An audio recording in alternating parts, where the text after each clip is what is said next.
Fala investidor, meu nome é Gabriel Assunção e você está no canal Investir é Viver. E neste vídeo nós iremos calcular e debater o preço teto para as ações da AES Brasil, que é uma geradora de energia elétrica que atua no Brasil com energia hidrelétrica, eólica e solar.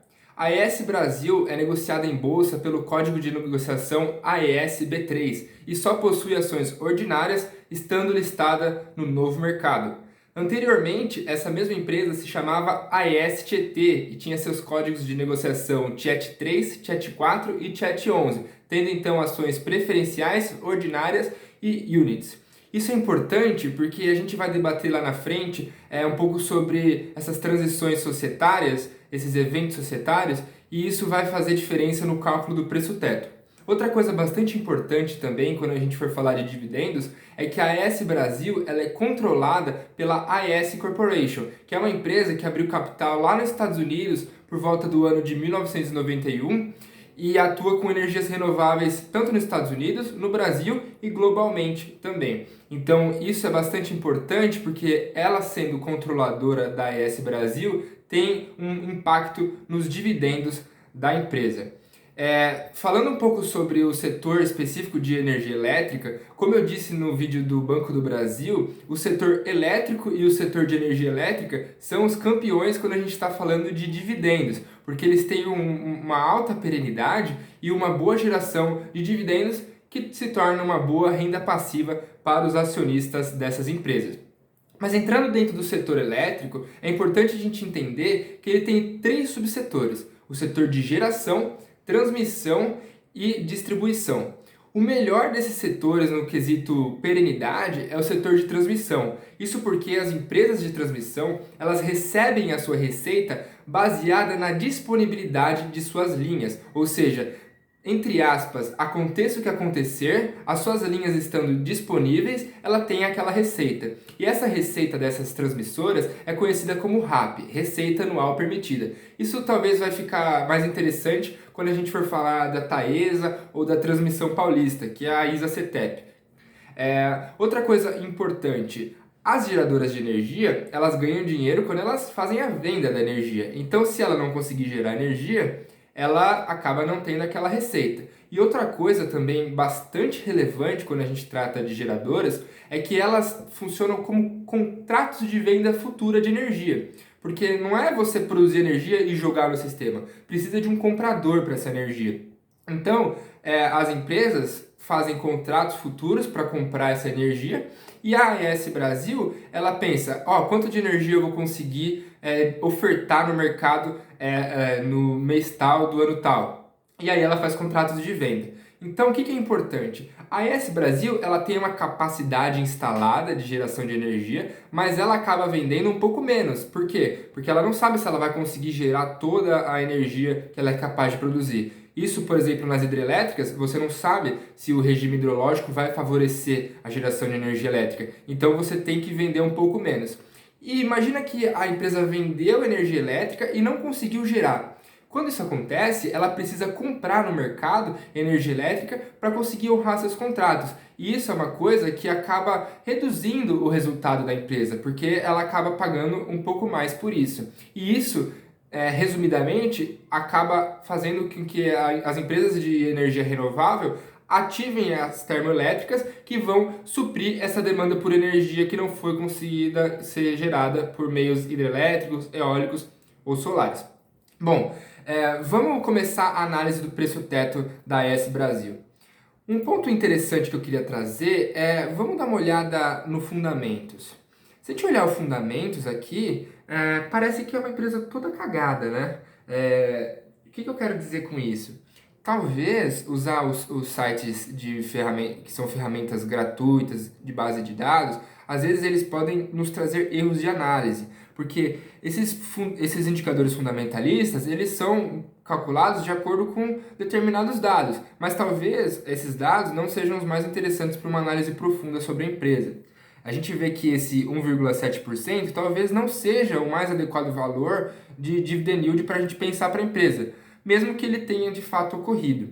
E também a gente tem que olhar os indicadores fundamentalistas, mas nós não podemos usá-los como olhar o indicador fundamentalista ser a mesma coisa que fazer uma análise fundamentalista. Fazer uma análise fundamentalista vai muito além disso, vai em você entender a empresa, suas perspectivas, seus aspectos qualitativos e também aspectos relacionados ao preço. Então, eu sei que quando a gente começa a investir, a gente tem acesso aos indicadores fundamentalistas, o PL, o preço sobre valor patrimonial e o dividend yield, mas vamos tomar cuidado para não tentar ser preto no branco, porque se a gente fizer isso, pode ser que a gente cometa erros de análise. Então, vamos começar. Falando especificamente da AES Brasil, a melhor forma de analisar o seu preço-teto é de fato pelos dividendos. Mas aí tem uma questão bastante intrínseca da empresa. Vamos dar uma olhadinha nos seus payouts. Bom, payout, para quem não sabe, é o quanto a empresa distribuiu de proventos sobre o seu lucro. E normalmente é interessante que isso seja menor do que 100%, para indicar que a empresa tem dividendos que são considerados sustentáveis no longo prazo. Se a gente olhar aqui a AES Brasil, ela tem um histórico de distribuição de proventos superior ao seu lucro líquido, o que assusta muitos investidores. Mas qual que é a questão aqui? O lucro líquido, ele é uma medida contábil. E a contabilidade, ela tenta ser a linguagem dos negócios. E toda a linguagem, ela vai cometer alguns equívocos. O que eu quero dizer com isso? A contabilidade é um modelo que busca representar as empresas. As empresas, elas acabam tendo seus resultados e eles tentam ser traduzidos para a contabilidade. Então, talvez a métrica contábil do lucro líquido ela não seja, de fato, a representação do valor que é agregado pela empresa, ou seja, do que a empresa de fato ganhou naquele período. Então, às vezes, faz sentido para ela distribuir de acordo com outra métrica, de acordo com uma métrica de geração de caixa, por exemplo. Isso acontece também para as ações da Klabin. A Klabin, ela não remunera seu acionista por conta dos lucros, ela remunera por uma fração do EBITDA, que é diferente contabilmente EBITDA de lucro. Então a gente tem que tomar cuidado, claro, levar isso em consideração, que o payout é alto e isso gera algumas implicações, mas que para esse tipo de empresa pode ser que esse payout elevado faça sentido. Então, lembra lá atrás que eu falei que a AES Brasil antes chamava AES Tietê? Quando há alterações societárias, a gente tem alteração no número de ações. Então, talvez a gente fazer a conta pelo número de ações não seja interessante. Vamos fazer a conta, então, pelo montante total que a empresa distribuiu e depois a gente divide pelas ações atuais. Então, vamos aqui para o histórico de distribuição de proventos da AES Brasil entre os anos de 2017 e 2021, pegando um período de 5 anos. Aqui em montante distribuído, a gente tem o total que a empresa distribuiu, e aí eu fiz a coluna montante líquido. Isso porque o juro sobre capital próprio possui uma tributação de 15%, e ele aconteceu nos períodos.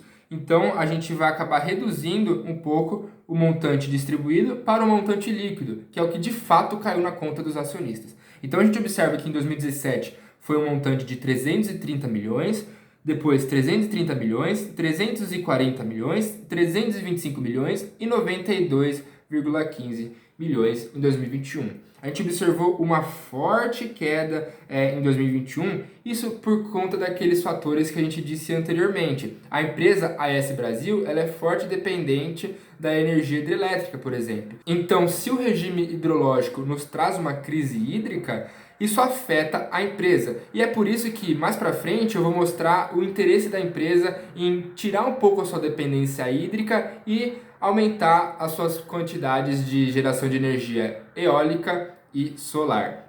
Bom, vamos então agora ver a quantidade de ações que a empresa possui para a gente conseguir fazer divisões entre o montante líquido, a quantidade de ações e conseguir calcular o preço teto. Bom, aqui a gente tem a quantidade de ações.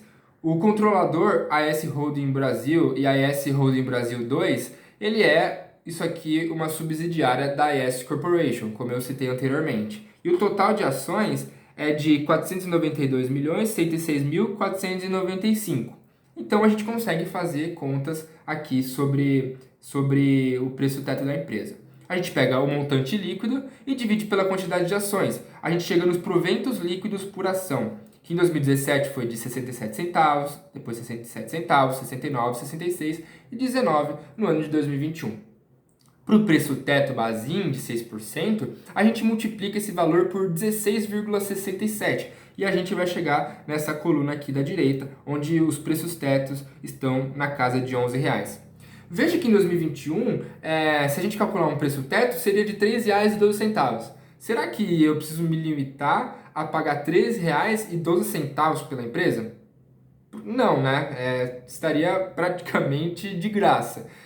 Então, esperar que você vai conseguir comprar a empresa por R$3,12 é bastante complicado. Até porque esse não é o resultado típico da empresa, não é o resultado do ano normal da empresa. Então, a gente, quando vai fazer contas de preço teto, é importante que a gente pegue um ano normal, um ano médio de resultados da empresa, para a gente fazer contas que fazem sentido para o longo prazo. Então, aqui fazendo a média de 5 anos, bastante afetado pelo ano de 2021, a gente chega em um preço teto de R$9,61. Já fazendo uma média entre 2017 e 2020, excluindo o ano de 2021, o preço teto fica na casa de R$11,23. Mas calma que não é só isso. Vamos continuar um pouco a análise da empresa.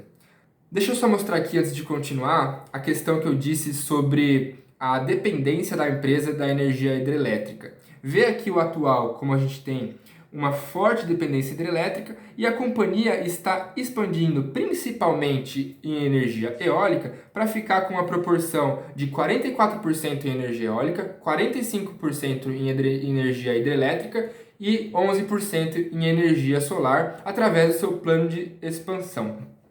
Quando eu disse não é bem assim para os R$11,23 do preço teto, é porque aconteceu algo interessante nos últimos meses com a AES Brasil que a gente precisa levar em análise. Se a gente fizesse essa conta alguns meses atrás, o resultado seria bastante diferente. Isso porque a empresa fez um aumento de capital, o que alterou a sua quantidade de ações. Vamos dar uma olhadinha aqui nos fatos relevantes recentes para a gente conseguir entender o que aconteceu.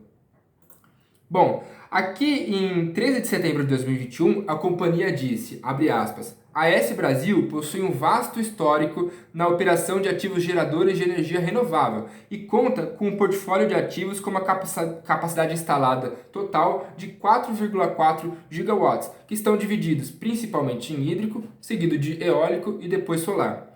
Adicionalmente, a companhia possui em desenvolvimento parte de seu pipeline eólico e solar, ainda em negociação, que poderia adicionar 1,5 gigawatts de capacidade instalada.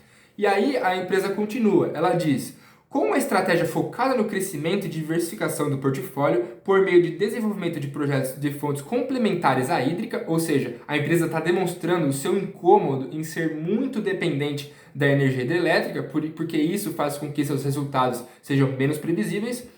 E continuando, com contratos de longo prazo e com retornos consistentes. A companhia acredita que seu plano de crescimento poderá ser acelerado pela oferta pública, pela potencial oferta, e com isso potencializar a criação de valor para os acionistas. Ou seja, a empresa está dizendo assim, olha, eu preciso fazer investimentos e vai ser importante que os acionistas tragam mais capital para a empresa para que eu consiga investir e depois retornar mais valor aos acionistas. E quando a gente olha um fato relevante desse jeito, a gente percebe o que de fato é o mercado de capitais. O mercado de capitais não é um lugar onde as ações sobem ou descem. É um lugar onde as empresas vão atrás de financiamento de longo prazo para conseguir fazer os seus investimentos na economia real. Então, quando a empresa faz uma oferta primária de ações, ela está pegando dinheiro dos sócios para usar na sua empresa, no seu desenvolvimento. Então, de fato, o dinheiro está indo para o mercado de capitais e está sendo utilizado na economia real para fazer investimentos na economia real. Então tem gente que acha que o mercado de capitais é só uma troca de dinheiro entre mãos e não é bem assim, principalmente quando acontece as ofertas primárias de ações.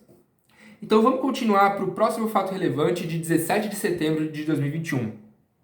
A empresa diz que vai lançar 93 milhões de ações novas ao mercado.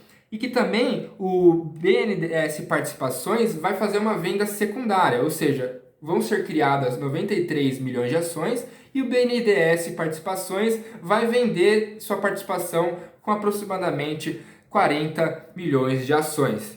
E ali ele escreve: o público-alvo da oferta restrita no Brasil consistirá exclusivamente de acionistas no âmbito da oferta prioritária. Ou seja, quem que é o principal interessado nessa oferta pública? Os acionistas. O que isso é importante lá na frente quando a gente for falar de dividendos? Os dividendos são muito importantes quando o controlador é estrangeiro, porque senão ele vai ficar fazendo investimento fora do país e não vai ver o retorno do capital como um fluxo de caixa para ele. Então, por esse motivo, com um controlador estrangeiro, é muito importante o pagamento de dividendos. O que é interessante para o investidor nacional comprar essas empresas, porque ele sabe que a empresa tem um forte apelo de pagamento de dividendos para conseguir remunerar o seu controlador. Isso também é importante porque se o controlador está colocando mais capital na empresa, é porque ele enxerga também que ele vai receber mais dividendos. Então, essa oferta pública nos diz que vai ser investido mais capital e mais dinheiro vai entrar, muito provavelmente, na conta dos acionistas.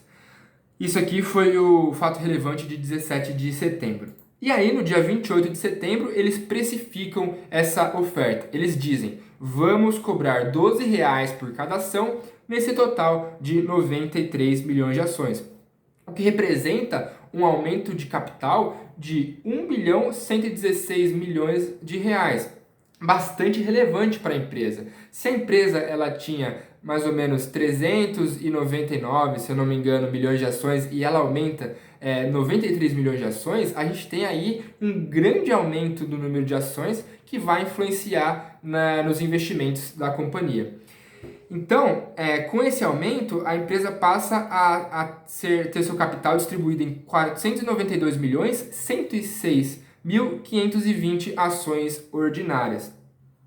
Se a gente observar aqui a ITR de 30 de setembro de 2021, que é o terceiro trimestre de 2021, aparecem ações ordinárias com a quantidade de 399.106.517.